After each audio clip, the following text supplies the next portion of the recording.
یعنی یہ صرف ایک عام سا عمل نہیں کہ ہم کریں یا نہ کریں تو اس کا کوئی اتنا اثر نہ ہو ہمارے ایمان پر۔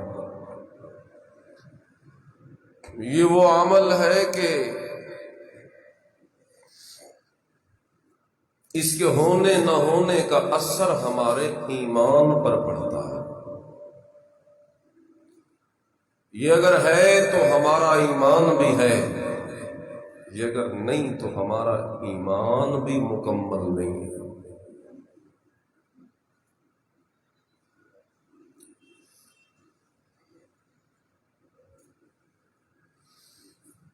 قرآن مجید میں اللہ نے نماز کو ایک جگہ پر ایمان کہا ہے، لفظ ایمان کا بولا ہے اور اس سے مراد نماز لی ہے۔ جب قبلہ تبدیل ہوا تو صحابہ کرام نے رسول اللہ سے سوال کیا تھا کہ وہ جو پہلے قبلے کی طرف منہ کر کے پڑھتے تھے پھر ان نمازوں کا کیا بنے گا؟ اللہ نے جواب دیا ما کان اللہ لیضیع ایمانکم، اے نبی ان سے کہیے اللہ تمہارے ایمان کو ضائع نہیں کرے گا۔ کہنا کیا تھا کہ تمہاری نماز کو ضائع نہیں کرے گا، کیونکہ سوال نماز کا تھا، لیکن جواب دیتے ہوئے اللہ نے لفظ نماز کا نہیں بولا بلکہ لفظ ایمان کا بولا، جہاں سے یہ پتہ چلتا ہے کہ نماز کا تعلق ہمارے ایمان سے ہے۔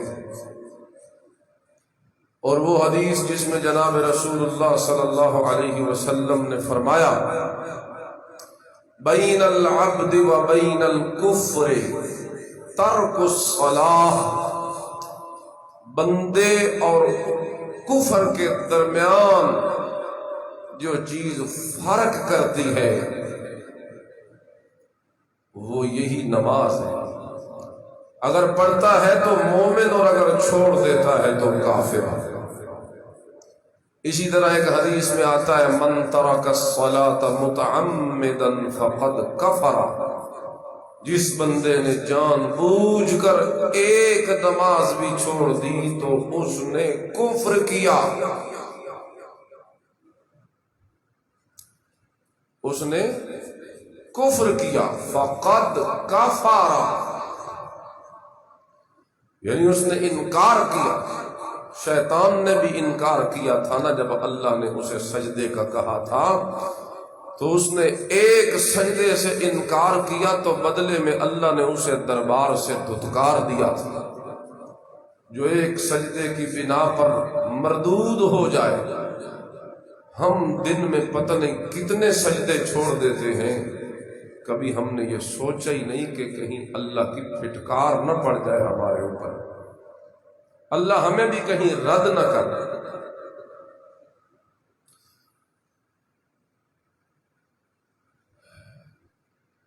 تو یہ اہمیت ہے نماز کی کہ اس کا تعلق ہمارے ایمان سے ہے۔ چنانچہ آپ یہ کہہ سکتے ہیں کہ جس طرح ہر چیز کی ایک ظاہری شکل ہوتی ہے اور ایک باطنی حقیقت ہوتی ہے، نماز ایمان کی ظاہری علامت کا نام ہے، کیونکہ اصل ایمان تو ہوتا ہے اندر دل کی تصدیق، دل سے مان جانا، اصل میں تو وہ ایمان ہوتا ہے۔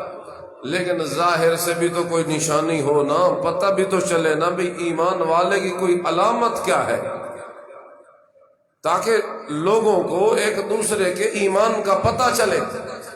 فرمایا ایمان کی ظاہری علامت کا نام نماز ہے، یہ پڑھی جائے تو یہ علامت ہے کسی بندے کے مسلمان ہونے کی، اور اگر یہ نہ پڑھی جائے تو یہ صاف علامت ہے کہ یہ پھر بندہ مسلمان بھی کوئی نہیں۔ تو یہ پہلی گزارش جو میں نے کی، کچھ آیات اور کچھ احادیث کے ذریعے، اس کا خلاصہ یہ ہے کہ نماز کا تعلق اگرچہ اعمال سے ہے لیکن اہمیت اتنی زیادہ ہے کہ اثر ایمان پہ پڑتا ہے. پڑھی جائے تو ایمان ترقی کرتا ہے، نہ پڑھی جائے تو ایمان ختم ہونے کے قریب ہو جائے.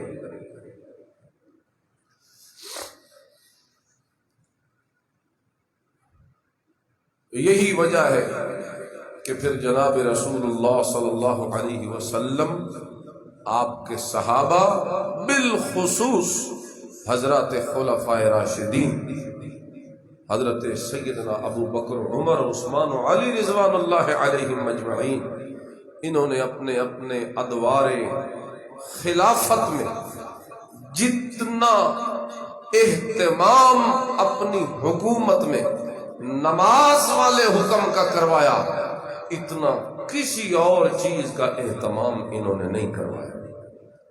چنانچہ سیدنا فاروق اعظم رضی اللہ تعالی عنہ، چلو وہ تو بعد کی بات ہے، جناب رسول اللہ صلی اللہ علیہ وسلم کی آخری حالت اگر آپ دیکھیں تو آقا علیہ الصلوۃ والسلام بھی اپنے آخری وقت میں بار بار کیا کہہ رہے تھے؟ الصلاۃ الصلاۃ الصلاۃ. میری امت والوں، نماز کا خیال کرنا، نماز کی پابندی کرنا، نماز کا اہتمام کرتے. یعنی یوں سمجھیں اس نبی نے اپنی امت کو آخری وصیت جو کی تھی نا، وہ نماز کی تھی. والد مرنے لگے، اولاد کو کوئی وصیت کرنے لگے تو اولاد جیسے کیسے بھی ہو، وہ کہتے ہیں ہمارے باپ کی وصیت ہے، ہم پوری کریں گے. کہ ہمارے باپ کی وصیت ہے، ہم باپ کی وصیت کو تو اہمیت دیتے ہیں. کیا وجہ ہے ہم رسول اللہ کی وصیت کو اہمیت کیوں نہیں دیتے؟ اور اس وقت بار بار آپ پہ غشی طاری ہوتی تھی، لیکن آپ کو نماز کا فکر کتنا تھا. آپ بار بار پوچھتے تھے اصل الناس، کیا لوگوں نے نماز پڑھ لی ہے؟ جواب آتا نہیں یا رسول اللہ، وہ آپ کی انتظار میں صفیں بنا کے کھڑے ہیں. لیکن آقا علیہ السلام شدید بیماری کی وجہ سے بے ہوش ہو جاتے، بار بار اٹھ نہ سکتے. بالآخر رسول اکرم صلی اللہ علیہ وسلم نے فرمایا مرو ابا بکر فلیصلی بالناس، میرے ابو بکر کو کہو میری وجہ سے کہیں نماز ہی نہ جاتی رہے مسلمانوں کی، میں تو اٹھ نہیں پا رہا، میرے ابو بکر کو کہو کم از کم وہ تو میرے مصلی پہ کھڑے ہو کے لوگوں کو نماز تو پڑھا دے. آخری وقت میں بھی نماز کی اہمیت. پھر جب تھوڑا سا طبیعت سنبھلی ہے، خود جناب رسول اکرم چل کے دو صحابہ کے سہارے نماز میں پیچھے آ کے ملے ہیں سیدنا ابو بکر صدیق کے. انہیں پتہ چل گیا، وہ پیچھے ہٹنے لگے اور رسول اللہ صلی اللہ علیہ وسلم کو آگے بڑھنے کے لیے کہنے. بہرحال ان باتوں سے میں ثابت یہ کرنا چاہتا تھا کہ ان کے ہاں نماز کی اہمیت کیا تھی. آخری وقت میں بھی ان کی زبان پہ جس چیز کا زیادہ ذکر ہوتا ہے وہ نماز. سیدنا فاروق اعظم رضی اللہ تعالی عنہ کو لے لیجیے. آپ کی جب شہادت ہوئی تو حالت نماز میں، اور اس نماز کی حالت میں وار کیے خنجر کے، اس قاتل آپ کے پیٹ پہ اس نے خنجر پھیرا، 2-3 جگہ سے کٹ گیا ہے پیٹ، اندر کی انتڑیاں باہر نکل آئی. اس حالت میں گر پڑے. لیکن اس حال میں بھی جب نیچے گرے ہیں، پیچھے چونکہ بھری ہوئی مسجد جماعت ہو رہی تھی اور آپ امام تھے، اس موقع پہ بھی آپ نے اس جان جاتی ہوئی کیفیت میں عبد الرحمن بن عوف پاس کھڑے تھے، انہیں کہا مجھے چھوڑ، آگے چل کے نماز مکمل کروا، مسلمانوں کی نماز نہ خراب ہو جائے. جو اپنی جان کی پرواہ نہیں کرتا لیکن نماز کی پرواہ کرتا ہے، فاروق اعظم رضی اللہ تعالی. اور اپنے دور حکومت میں انہوں نے گورنروں کے ہاں جتنے علاقوں کے جتنے گورنر، ہر گورنر کو انہوں نے یہ لکھوا بھیجا تھا اپنا مکتوب، حکم نامہ، سرکاری آرڈر وہ یہی تھا کہ ان اہم امورکم عندی الصلاۃ، تمہارے جتنے معاملات ہیں جو تمہارے ذمے ہیں، اتنی کسی معاملے کی بھی میرے ہاں اہمیت نہیں جتنی میرے ہاں نماز کی اہمیت ہے۔ اتنا تم نے کسی چیز کا اہتمام نہیں کرنا اپنے دور حکومت میں جتنا اہتمام لوگوں کو نماز پڑھانے کے متعلق کرنا۔ لوگوں کی نمازوں کا خیال تم نے کرنا، پابندی کروانی۔ وہاں تو یہ عالم ہے، لیکن آج مسلمان معاشرہ اکثریت بے نمازوں کی، اکثریت بے نماز، پڑھتے نہیں، اور جو پڑھتے ہیں وہ پابندی نہیں کرتے۔ وہ کوئی ایک پڑھتا ہے، کوئی دو پڑھتا ہے، کوئی تین پڑھتا ہے، 5 وقت کی نہیں پڑھتا۔ ورنہ تو یہاں ایسے ایسے بدبخت لوگ ہیں، کیا کہیں، بدبخت نہ کہیں تو سال ہا سال گزر جاتے ہیں، انہوں نے مسجد کا منہ تک کبھی نہیں دیکھا، نماز کے لیے نہیں آتے، بعض جمعہ تک نہیں پڑھتے، حالانکہ جناب رسول اللہ صلی اللہ علیہ وسلم نے ارشاد فرمایا تھا جو 3 جمعے لگاتار چھوڑ دے اللہ اس کے دل کے اوپر مہر لگا دیتا ہے، اسے منافقوں کی صف میں شامل کر دیتا ہے۔ ایسے ہی اوپر اوپر سے مسلمان بنے ہوئے ہو، مسلمان ہو تو پڑھتے کیوں نہیں، جمعہ کیوں نہیں پڑھتے؟ بہرحال میں یہ سوچ رہا ہوں کہ رمضان قریب آ رہا ہے، لوگ نماز کی طرف متوجہ ہو جاتے ہیں، میں کم از کم نماز کا کچھ طریقہ سمجھا دوں۔ لیکن اس طریقے میں بھی جو یہاں بیٹھے ہیں بس یہی سمجھیں گے ساری بات، اور جو بعد میں آئیں گے ان کی پھر رہ جائے گی بات۔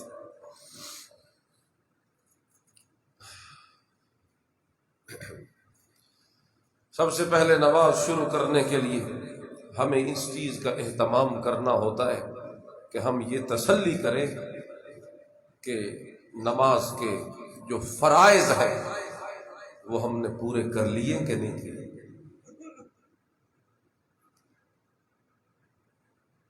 اس میں یہ ہے کہ آپ کا جسم پاک ہو، آپ کے کپڑے پاک ہو، آپ کا وہ جس جگہ پہ آپ نے نماز پڑھنی ہے وہ جگہ پاک ہو، اسی طرح آپ نیت کر چکے ہوں کہ میں نماز پڑھتا ہوں۔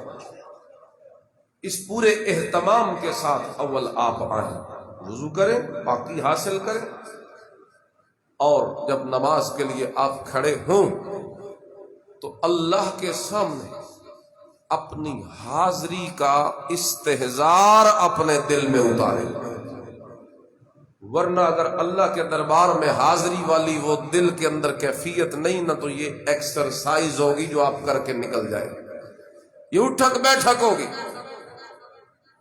یہ 1 نمبر گھٹا دے،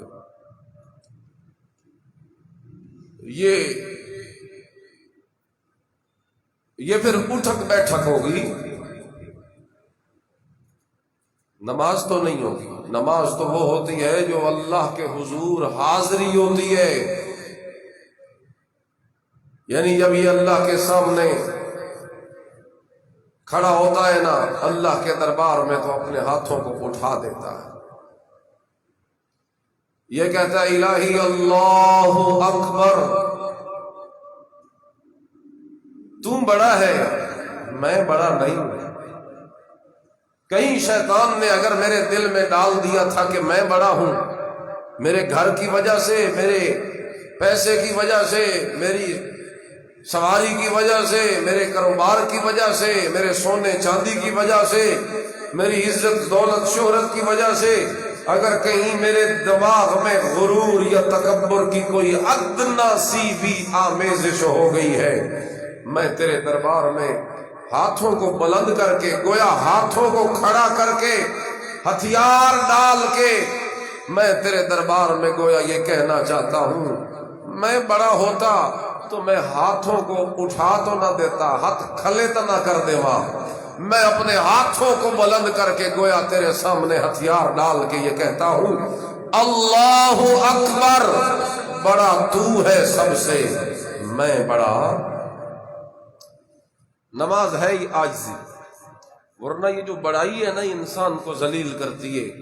میرے نبی علیہ السلام نے فرمایا یحشر المتکبرون امثال الذر یوم القیامہ، اپنے دماغوں میں بڑائی پیدا کرنے والے قیامت والے دن اللہ انہیں اتنا ذلیل کرے گا، انہیں اللہ چیونٹیوں جتنا کر دے گا چھوٹا، یہ لوگوں کے پاؤں تلے روندے جا رہے ہوں گے۔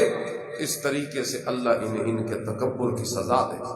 اور ایک حدیث میں آتا ہے کہ جس کے دماغ میں دل میں ایک رائی کے دانے کے برابر بھی تکبر ہو گیا آ گیا، اس بندے پہ اللہ نے جنت حرام کر دی، وہ کبھی جنت نہیں داخل، کیونکہ بڑائی جو ہے یہ اللہ کی صفت ہے۔ الکبریاء ردائی، اللہ کہتے ہیں یہ کبریائی اور بڑائی یہ میری چادر ہے۔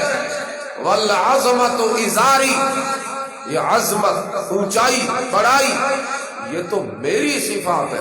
فمن نازعنی فیہما عذبتہ، جو بندہ اس معاملے میں میرے ساتھ جھگڑنے کی کوشش کرے گا، یعنی وہ بھی بڑا بننے کی کوشش کرے گا، تو میں اس بندے کو ضرور عذاب دوں۔ تو سب سے پہلے جی کیا ہے؟ اللہ اکبر۔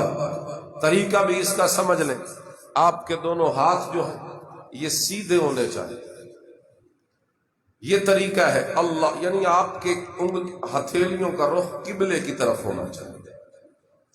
یہ نہیں کہ آپ یوں کہیں اللہ اکبر، دیکھ رہے میری طرف دیکھیں سارے، یہ غلط طریقہ ہے۔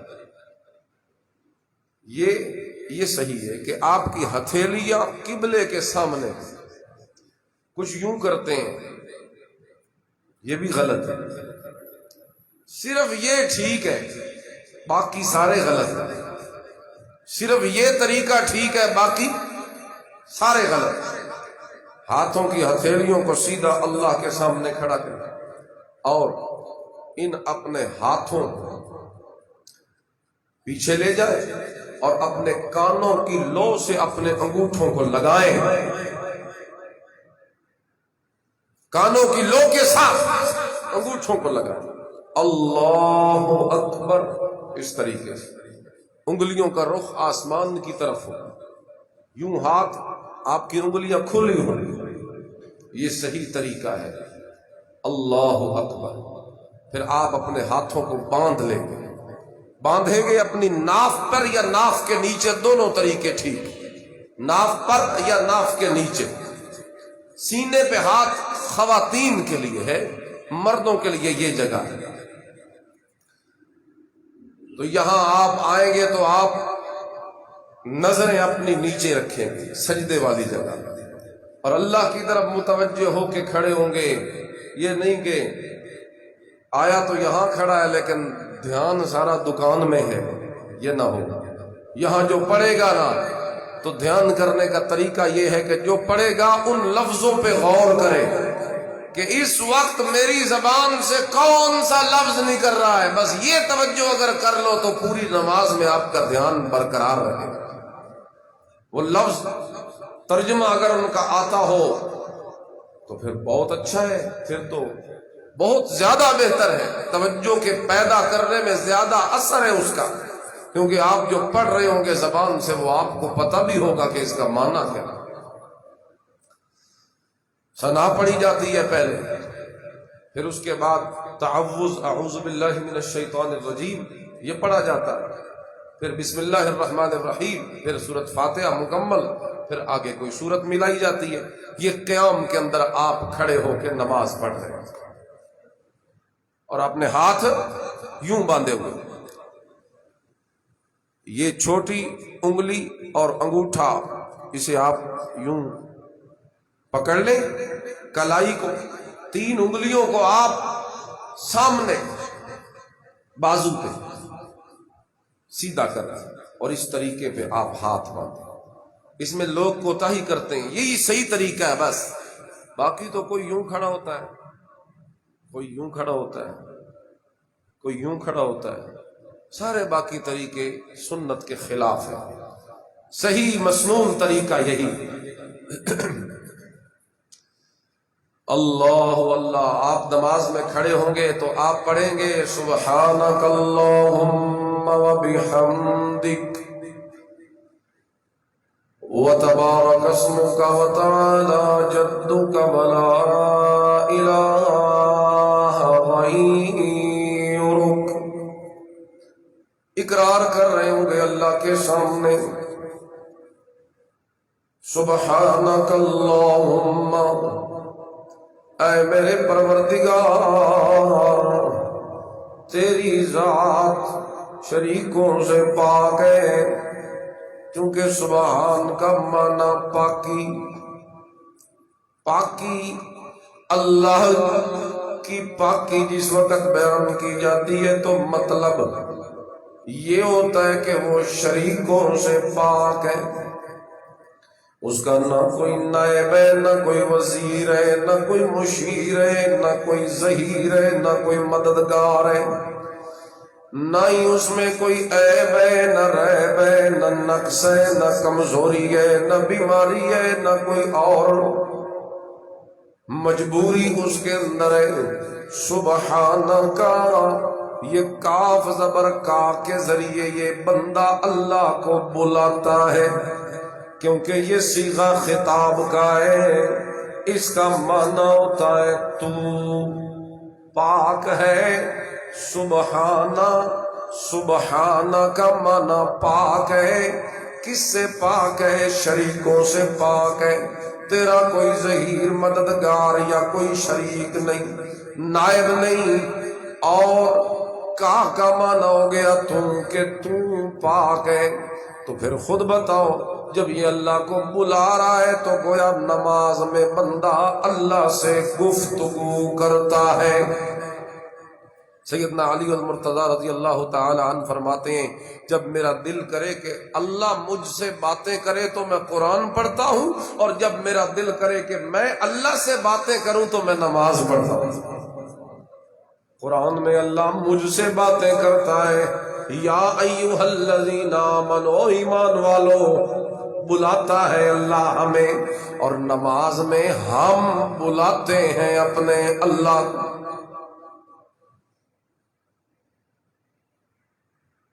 کو کم کر دے یار، خراب ہو گیا آواز، اس کم کر دے کو اس۔ سبحانک اللہم،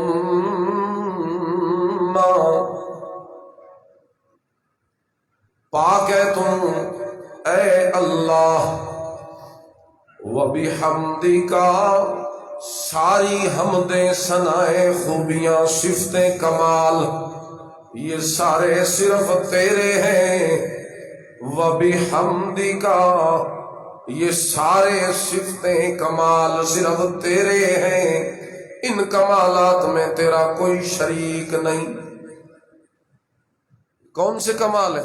اسماء حسنہ جانتے ہیں آپ؟ اللہ کے 99 نام، یہ سارے اللہ کے کمال ہیں۔ رحمتیں کرنا، عزت دینا، ذلیل کرنا، زندہ کرنا، مار دینا، روزیاں تنگ کر دینا، روزیاں کھلیاں کر دینا، ہر جگہ سے دیکھنا، ہر کسی کی سننا، ہر کسی کی پکار پہ لبیک کہنا، ہر کسی کو جواب دینا، یہ جتنی صفتیں ہیں، چاہے پیدا کرنے والی ہو، پالنے والی ہو، ضروریات حاجات کے پورا کرنے والی ہو، روزیاں دینے والی ہو، ان تمام صفتوں کو ایک لفظ میں کہا جاتا ہے حمد۔ ان ساری صفتوں کا اگر احاطہ کرنا ہو آپ نے تو آپ کیا کہتے ہیں؟ حمد۔ حمد کا مطلب ہوتا ہے وہ سارے اللہ کے کمال، اور جس طرح سورۃ فاتحہ میں ہے الحمد للہ، آگے آ رہا ہے، یہاں بھی وہی ہے وبحمدک، سارے کمال تیرے، صرف تیرے اندر ہیں۔ وتبارک اسمک، اور تیرا نام بھی بڑا برکت والا ہے۔ تبارک برکت سے ہے، یعنی برکتیں دینے والی ذات بھی صرف تیری ہے، تیرے سوا دنیا میں اور کوئی برکتیں دینے والا کوئی نہیں۔ یہ عقیدہ بھی ہے، گویا پوری نماز ابھی آپ سنیں گے مجھ سے ترجمہ، آپ کہیں گے یہ تو ساری توحید ہے۔ نماز ساری توحید ہے، نماز ساری اللہ کی تعریف ہے، نماز ساری اللہ کی حمد ہے۔ وَتَبَارَكَ اسْمُكَ، برکت والا ہے تیرا نام، تو برکتیں دیتا ہے، تیرے سوا دنیا میں کوئی برکتیں دینے والا نہیں۔ تبارک الذی نزل الفرقان علی عبدہ لیکون للعالمین نذیرا۔ تبارک الذی بیدہ الملک وہو علی کل شیء قدیر۔ سورۃ ملک، ان تمام آیتوں کا کیا مطلب ہے؟ تبارک اللہ احسن الخالقین۔ ان سب آیتوں میں عقیدہ بتایا کہ برکت کی کبھی ضرورت ہو تو کسی سے نہ مانگنا، برکت اسی سے مانگنا جو برکتوں کا مالک ہے، برکت دینے والا ہے۔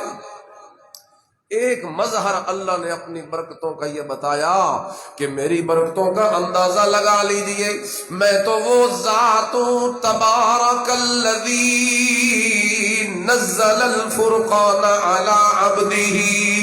میرا نبی یتیم تھا، کوئی جاننے والا بھی نہیں تھا، لیکن میری برکتوں کا اندازہ کرو کہ میں نے اسی یتیم کو در یتیم قرآن کے ذریعے بنایا، اس پہ قرآن نازل کر دیا اور پورے جہان میں اس کا ڈنکا بجا کے رکھ دیا۔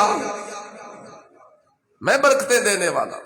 تبارک اسمک، تو ہے برکت دینے والا، تیرے سوا نہ کوئی نبی، ولی، پیر، فقیر، کوئی دربار، زندہ مردہ کوئی بھی برکتیں نہیں دے سکتا۔ وَتَعَالَى جَدُّكَ، تیری جد بڑی بلند ہے۔ جد عربی میں کہتے ہیں بزرگی کو، شان کو، عظمت کو، مقام کو، درجے کو، منصب کو، عہدے کو۔ اللہ تعالیٰ فرماتے ہیں تعالی جدوں کا، اور میرا بندہ کھڑے ہو کے میرے سامنے ہاتھ باندھ کے میری تعریف کر اور کہہ دے تعالی جدوں کا، تیرے سوا تیری جد شان بڑی اونچی ہے، یعنی جتنی تیری عظمت ہے دنیا میں اتنی عظمت اور کسی کی نہیں۔ لا الہ غیرک، اور ان پچھلی ساری صفات کا پھر نتیجہ یہ نکلتا ہے کہ جس وقت سبحان بھی تو ہے اور سبحانک اللہم و بحمدک، حمدوں کا مالک بھی تو ہے، نام بھی تیرا برکت والا اور عظمت بھی تیری بلند، تو پھر واضح ہو گیا کہ تیرا کوئی شریک بھی کوئی نہیں۔ کیونکہ تیرا شریک کوئی ہوتا تو کوئی تیرے جیسا ہوتا تو کوئی شریک بنتا، جب تیرے جیسا ہے ہی کوئی نہیں تو تیرا شریک کون ہو؟ اگر میں کسی کو اپنا پارٹنر بناؤں تو اسی کو بناتا ہوں جتنے پیسے میرے کو لیں اتنے دے کو لیں، چلو رل کے کم کریں۔ یہ تو نہیں ہو سکتا کہ آپ کسی فقیر کو اپنا بنائیں، پارٹنر بناتے ہو؟ کبھی کسی کو حصے دار بنانا ہو تو کس کو بناتے ہو؟ جو آپ کے درجے کا ہوتا ہے۔ اللہ کا کوئی شریک اگر ہے تو ظاہر لازمی نتیجہ ہے کہ پھر کوئی اس کے درجے کا ہوگا، تب اس کا شریک بن سکتا ہے۔ اور اگر یہ مانا جائے کہ کوئی اس کے درجے کے برابر ہو گیا، اس سے بڑا کفر کون سا ہو سکتا ہے؟ ایمان باقی کہاں رہ سکتا ہے؟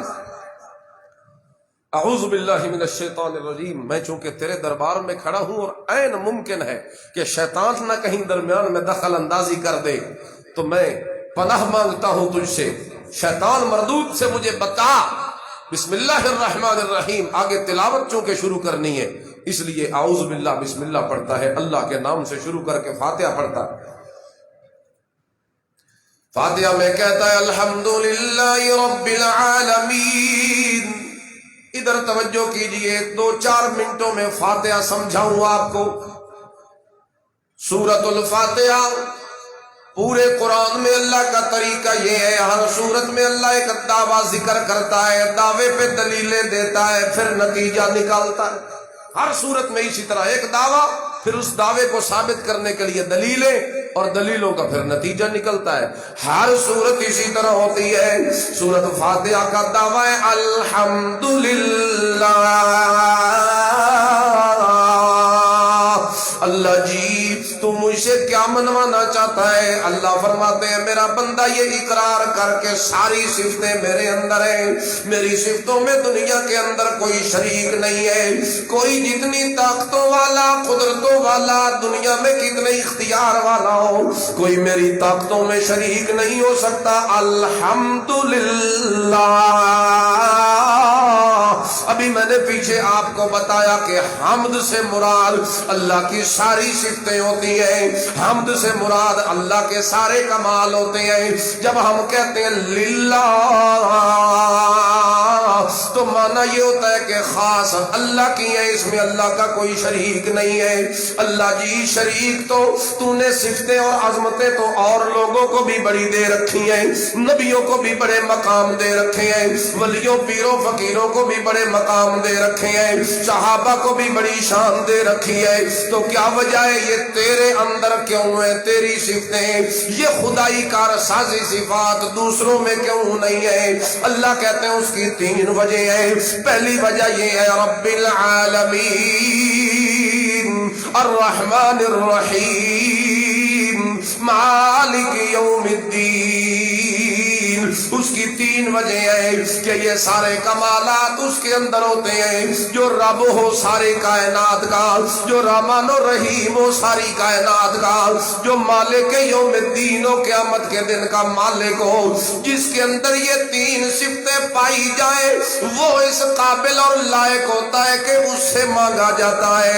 وہ مشکل کشا بھی پھر بنتا ہے، وہ پھر حاجت روا بھی بنتا ہے، وہ پھر داتا بھی بنتا ہے، وہ پھر غوث اعظم بھی بنتا ہے، وہ پھر دستگیر بھی بنتا ہے، وہ پھر لجپال بھی بنتا ہے. ایسے نام رکھ لینے سے کوئی لجے نہیں پال سکتا، ایسے نام رکھ لینے سے کوئی داتا نہیں بن جاتا، ایسے نام رکھ لینے سے کوئی غوث اعظم بن کے فریادیں نہیں سن سکتا. ایسے نام رکھ کے کوئی بندہ میری صفتوں اور میری طاقتوں کو حاصل نہیں کر سکتا. میری طاقتیں اسی کے اندر ہوں گی جس میں 3 صفتیں ہوں گی. پہلی صفت کہ وہ رب ہو سارے جہانوں کا، دوسری صفت کہ وہ رحمتیں لٹانے والا ہو سارے جہان پر، تیسری صفت کہ وہ قیامت کے دن کا بھی مالک ہو. اللہ فرماتی ہیں جب یہ تینوں صفتیں صرف میرے اندر ہیں تو پھر ثابت ہو گیا کہ الحمدللہ. جب رب بھی اکیلا اللہ، رحمان و رحیم بھی اکیلا اللہ، مالک یوم الدین بھی اکیلا اللہ، تو پھر ثابت ہو گیا الحمدللہ کہ پھر ساری صفتوں کا مالک بھی اکیلا.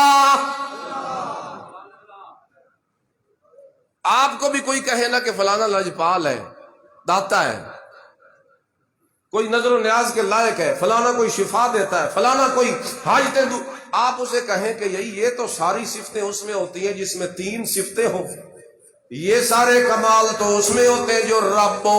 تو کوئی رب ہے اللہ کے سوا، کوئی رحمان و رحیم ہے پھر اللہ کے سوا، کوئی قیامت کے دن کا مالک ہے پھر اللہ کے سوا. اللہ کہتے ہیں سارا جہان پھر کے دیکھ لو، نہ میرے سوا رب ہے کوئی، نہ رحمان ہے، نہ مالک یوم الدین. جب یہ تینوں صفتیں میری تو پھر سارے کمالات بھی میرے اندر ہے.